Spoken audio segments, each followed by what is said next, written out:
What part of being an adult were you absolutely not prepared for? How quickly it happened. I am turning 27 this year, and I know that doesn't seem that old to many people, but in my head I'm honestly still about 19.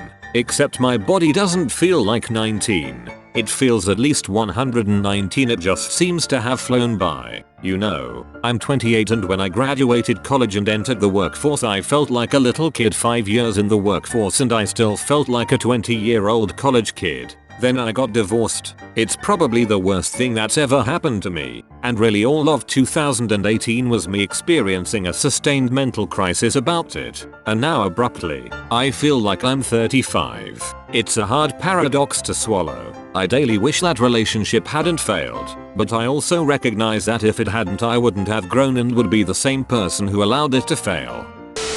Doing stuff for 8 hours a day. Let's be honest. Doing things for 4 hours a day and pretending to do things for the other 4. More like 2 and 6. Cries in manufacturing. Parents getting old. 2 years ago I was absolutely living the life. I'd moved out to Australia and my quality of life had skyrocketed. I went back home for the first time a few weeks ago and suddenly realized my parents are getting old. All of a sudden I'm worried about how long I can stay here, and if I'll have to leave my career, relationships, friends behind. I know if I discuss this with my mum and dad they'd tell me to stay and do what's best for me, but I'm not sure I can let them grow old without me. You effing nailed this question. My father passed away yesterday morning. I actually moved back in almost a year ago to help my parents out. Now I don't know if I can leave once everything settles. This is a big house for one person. Interviewing for jobs that I don't really want. Why should we hire you? Because you need someone to put items on the shelf, for F's sake. I have arms and can do this for you in exchange for cash. LMAO god, I wish I could just say that to one of these effers. Yes, I know that I have no experience. That is why I'm here. Just give me a bunch of effing boxes and I can show you that I know how to place them on top of a shelf. Gestures vaguely at everything. How incompetent everybody is. When I was a child adults always had the answer. You would look at somebody in their 30s and they knew had their shit together. They had a house, a partner, 2.4 kids, a good career.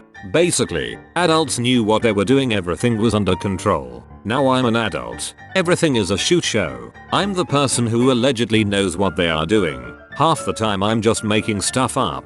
Everyone is doing this. Our whole society is held together by well-meaning people making guesses and duct tape. It is terrifying. 15-year-old. I know everything. 25-year-old. I don't know anything. 35-year-old. Nobody knows anything. Having all my close friends slowly drift apart. Yeah, this, all those board games collecting dust. The sheer amount of bureaucracy involved in everything. Forms. They're everywhere. Form fears. That's how they get ya. Anything you want to do in life, you've got to fill out a form. They've got forms for everything. You fill it out. T goes upstairs, and then they make you fill out a new form, just to confirm it was you who filled out the first form. And if you ever want to stop filling out forms, well, there's about 5 different forms for that. Paying attention to what makes healthy poops. I wish someone had taught me this years ago.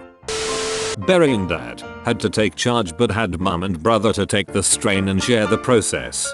Burying mum, on my own. No family to help.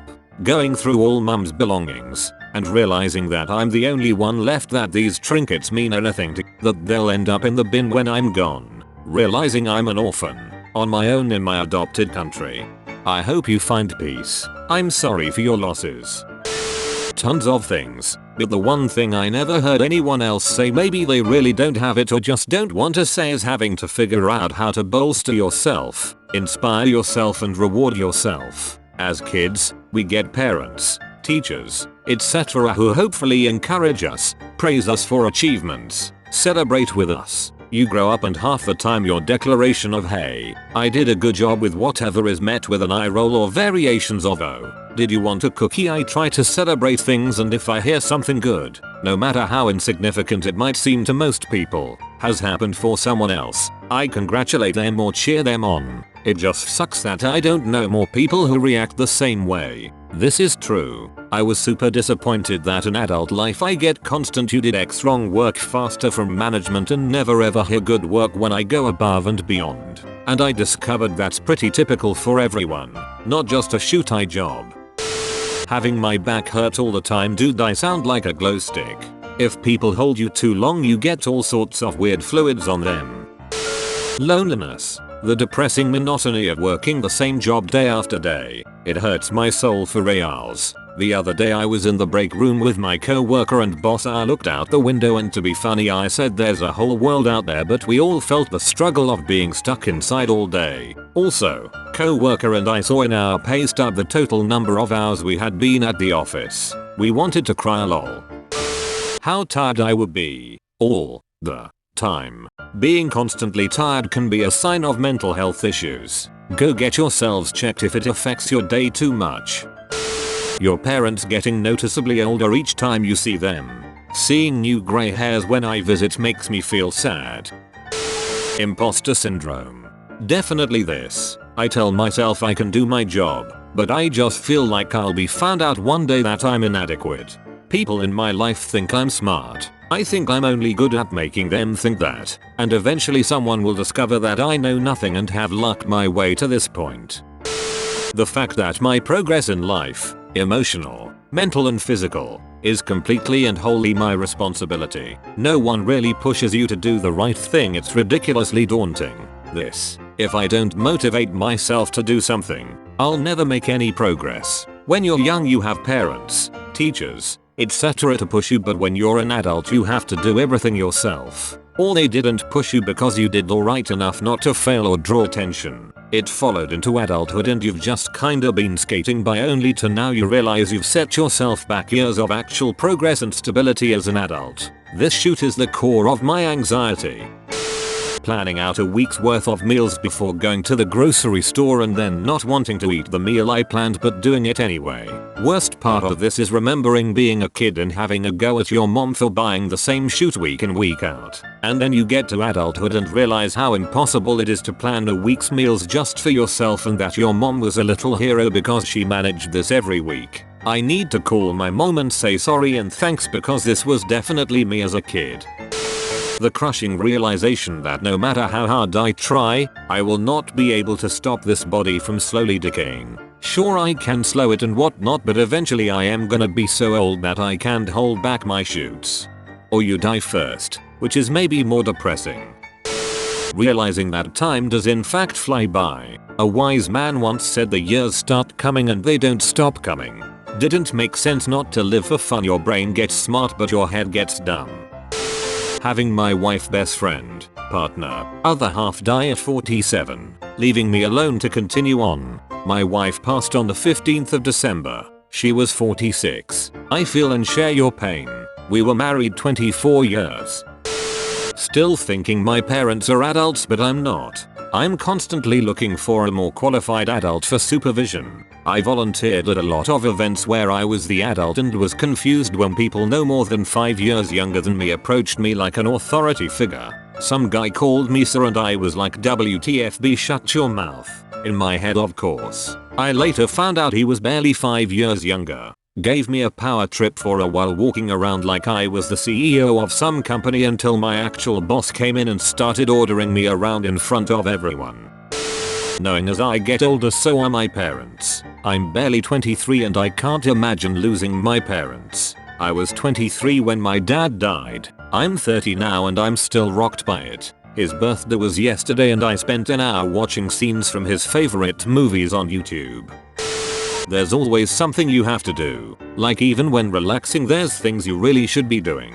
Every time I'm trying to relax these days I feel guilty that I'm not doing something else. It sucks. I do ironing in front of the TV. Closest I get to relaxing. Laundry. The chore that is literally never finished. After the teenage boys decided to not participate in helping with the laundry, I decided to no longer do theirs. It was a beautiful day when the first one realized they were out of clean socks and underwear. Right before getting ready for school. Not having clean underwear or socks never stopped me. Probably that fact that I still feel like a kid. definitely don't have the sense of wisdom and maturity I expected. My dad always said the voice in your head never changes, you just get older. I wish your dad told that to everyone. I know I would have benefited from it. Not having other adult friends, or even potential adult friends close at hand. When you're a kid, friends, or even potential friends, are almost always close. Close by proximity, close by in the same class, close by at the same stop, close by at the same swim meet. When you're an adult, you're more closed off, by your commute, by the train, by the bus, by the preschool schedule, by the 37.5 hours a week that you close yourself off from the ones that actually matter the most to you so that you can in turn support the ones that matter the most to you, so you close yourself off from the ones that actually matter the most to you so that you can in turn support the ones that actually matter the most to you. 37.5 Dude, are you Nordic? What heaven are we talking about here? The first time I got an ear infection so bad that it gave me vertigo. I made it to the bathroom before I threw up but missed the toilet, and I couldn't just crawl back into bed and sleep it off. I had to clean it up first, because there was nobody there to clean it up for me. Not having someone to help you when you're sick really sucks. Hope you enjoyed the video. Subscribe to Reddit Nation for more juicy Reddit content and check out our second channel. We upload a new video like this every day on both channels. See you soon.